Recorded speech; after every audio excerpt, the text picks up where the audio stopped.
اعوذ باللہ من الشیطان الرجیم بسم اللہ الرحمن الرحیم السلام علیکم ورحمۃ اللہ وبرکاتہ۔ میں ہوں عبدالحنان رضا تاری دین اسلام ایکٹیویٹی چینل سے۔ امید کرتا ہوں کہ آپ سب خیریت سے ہوں گے۔ آج میں آپ کے لیے بہت ہی پیاری ویڈیو لے کر آیا ہوں۔ جیسے کہ آپ دیکھ بھی رہے ہوں گے، یہ میرے پاس فیضان سنت رکھی ہوئی ہے، یعنی آج میں اس میں سے ویڈیو بنانے والا ہوں۔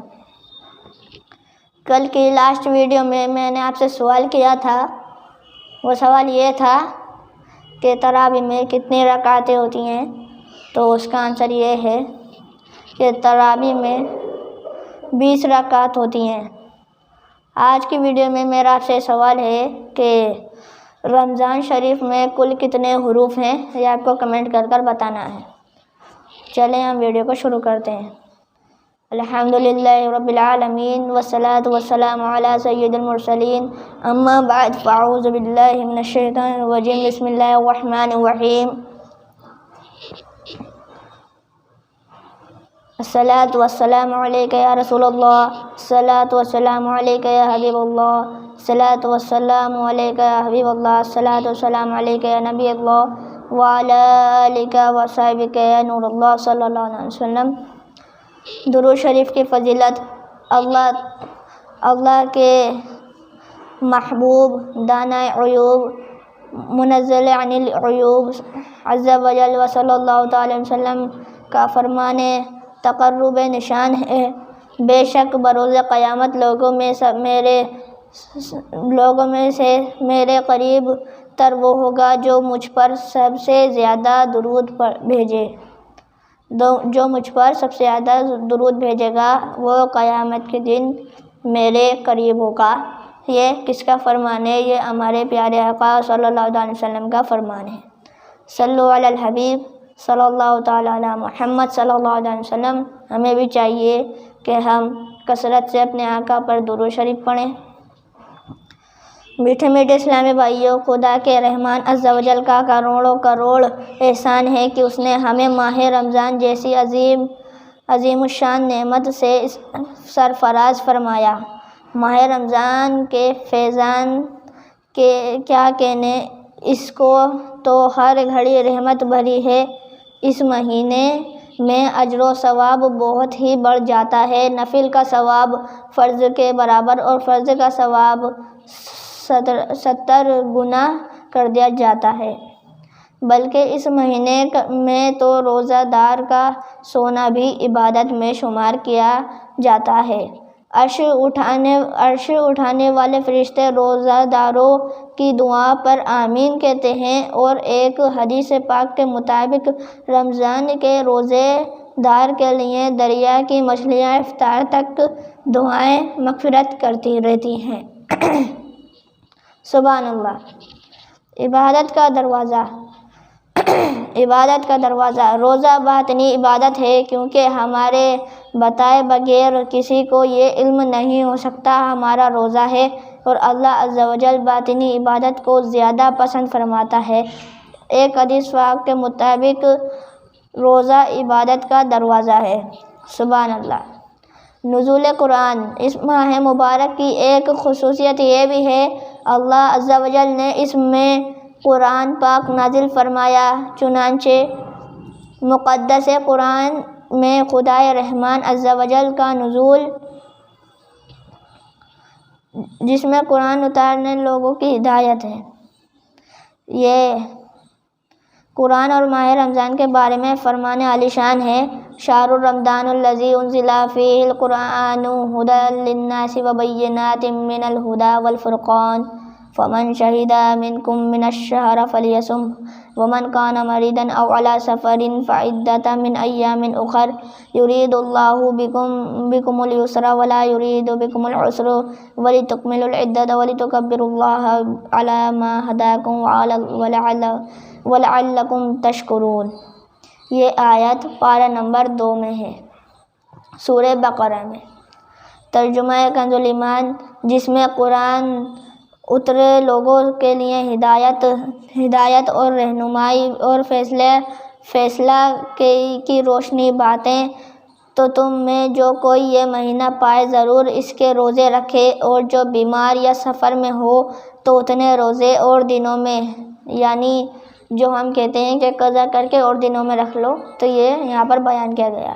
اللہ عز و جل تم پر آسانی چاہتا ہے اور تم پر دشواری نہیں چاہتا، اور اس لیے کہ تم گنتی پوری کرو اور اللہ عز و جل کی بڑائی بولو اس پر کہ اس نے تمہیں ہدایت کی اور کہیں تم حق گزارو۔ صلو علی الحبیب صلی اللہ تعالی علی محمد صلی اللہ علیہ وسلم۔ رمضان شریف کی تعریف۔ اس آیت مقدسہ کے ابتدائی حصے شہر رمضان الذی کے تحت مفطر شہر حکم الامت حضرت مفتی احمد یار خان علیہ رحمۃ الحنان تفسیر نعیمی میں فرماتے ہیں، رمضان یا تو رحمان عز و جل کی طرف اللہ عز و جل کا نام ہے، چونکہ اس مہینے میں دن رات اللہ عز و جل کی عبادت ہوتی ہے، لہٰذا شہر رمضان یعنی اللہ عز و جل کا مہینہ کہا جاتا ہے، جیسے مسجد و کعبہ اللہ عز و جل کا گھر ہے کہ وہاں اللہ عز و جل کا یہی کام ہوتے ہیں، ایسے ہی رمضان اللہ عز و جل کا مہینہ ہے کہ اس مہینے میں اللہ عز و جل کے ہی کام ہوتے ہیں، روزہ تراویح وغیرہ تو ہے ہی اللہ عز و جل کے، مگر بحالت روزہ جو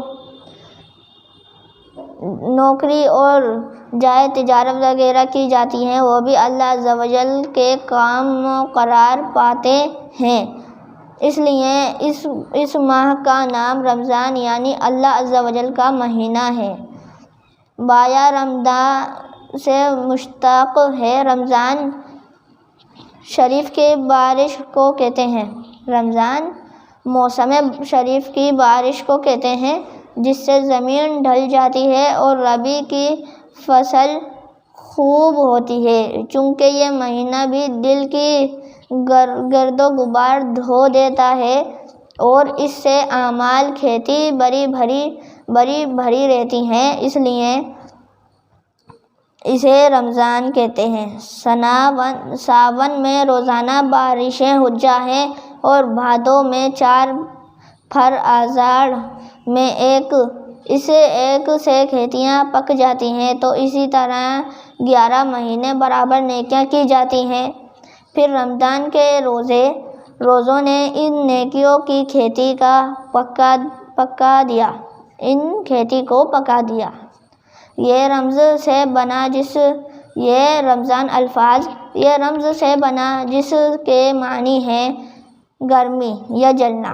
رمضان کا مطلب رمضان میں رمز آتا ہے سب سے پہلے، تو اس کا مطلب ہے گرمی یا جلنا، چونکہ اس میں مسلمان بھوک پیاس کی تشویش برداشت کرتے ہیں، یہ گناہوں کو جلا ڈالتا ہے، اس لیے اسے رمضان کہا جاتا ہے۔ کنز الاعمال کی 8ویں جلد کو صفحہ 2 پر حضرت سیدنا انس رضی اللہ تعالی عنہ سے روایت نقل کی گئی ہے کہ نبی کریم صلی اللہ علیہ وسلم نے ارشاد فرمایا، اس مہینے کا نام رمضان رکھا گیا کیونکہ یہ گناہوں کو جلا دیتا ہے۔ سبحان اللہ، کتنی پیاری حدیث ہے۔ رمضان شریف کا نام اس لیے رمضان رکھا گیا کیونکہ یہ گناہوں کو جلا دیتا ہے، اس کا مہینہ، اس لیے ہمیں رمضان شریف میں خوب عبادت کرنی چاہیے، خوب ذکر و دعائیں مانگنی چاہیے اور اللہ تعالیٰ کا ذکر کرنا چاہیے۔ آگے اور سنتے ہیں۔ مہینوں کے نام کی وجہ۔ حضرت مفتی احمد یار خان علیہ رحمۃ المنان فرماتے ہیں، بعض مفسرین رحمہم اللہ تعالیٰ نے فرمایا کہ جب مہینوں کا نام گئے تو جس موسم میں جو مہینہ تھا اسی سے اس کا نام ہوا۔ جو مہینہ گرمی میں تھا اسے رمضان کہہ دیا گیا، اور جو موسم بہار میں تھا مطلب سردی میں تھا اسے ربیع الاول، اور جو سردی میں تھا جب پانی جم رہا تھا اسے جمادی الاولیٰ کہا گیا۔ اسلام میں ہر نام کی کوئی نہ کوئی وجہ ہوتی ہے، اور نام کام کے مطابق رکھا جاتا ہے۔ دوسری اصطلاحات میں یہ بات نہیں۔ ہمارے یہاں بڑے جاہل کا نام محمد فاضل اور بزدل کا نام شیر بہادر ہوتا ہے، اور بدصورت کو یوسف خان کہتے ہیں۔ اسلام میں یہ عیب نہیں، رمضان بہت خوبیوں کا جامع تھا۔ امید کرتا ہوں کہ آپ کو میری ویڈیو پسند آئے گی۔ میری ویڈیو کو لائک کریں، شیئر کریں اور کمنٹ کریں۔ السلام علیکم۔